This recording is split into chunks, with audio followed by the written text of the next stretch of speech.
তুমি সাইকেল নিয়ে আসছো আমার ফ্রেন্ডদের রিসিভ করতে? তোমার কি মাথায় সমস্যা? এই লাগেজপত্র তুমি কিভাবে নিবে সাইকেলে? আচ্ছা ম্যাডাম, কোনো সমস্যা নেই, আমি একটা কাজ করি, আমি একটা ট্যাক্সি নিয়ে আসতেছি, আপনারা একটু দাঁড়ান। এই কাজের ছেলেকে বিয়ে করতে তুই ভালোই যন্ত্রণায় আছিস, লাইফটা পুরো তেজপাতা হয়ে যাচ্ছে। তো তোর হাজবেন্ড কিন্তু খুব সুন্দর সাইকেল চালাতে পারে, আমাদের পিছে পিছে আসতেছে। সরি ম্যাডাম, আমাদের কাছে অ্যাভেলেবল রুম নেই। হোয়াট? এই আপনি জানেন আমি কে?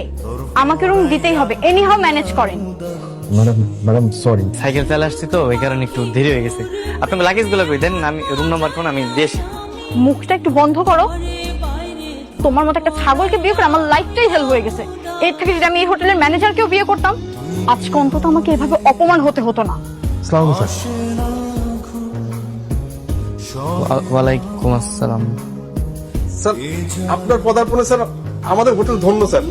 স্যার কোনো রুম লাগবে? ওরা তো আমার গেস্ট, আপনি ওদেরকে দুইটা ভালো রুম দেন।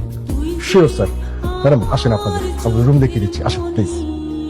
আচ্ছা ভাইয়া, আমার না একটা ঘটনা খুব জানতে ইচ্ছে করে। কি ঘটনা? আপনাদের সৎ বোনের সাথে ওই কাজের ছেলেটার বিয়ে হলো কিভাবে?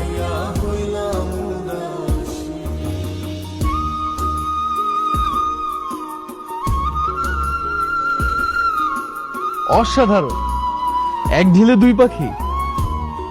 পাখি আর মারতে পারলাম কই?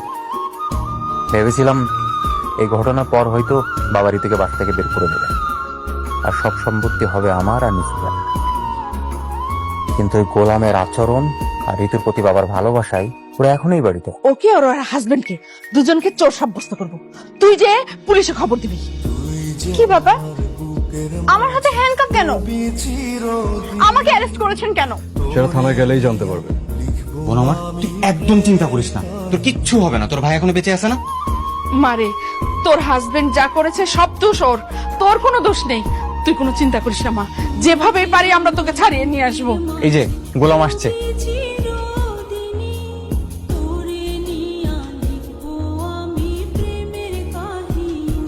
স্যার আপনি গোলাম?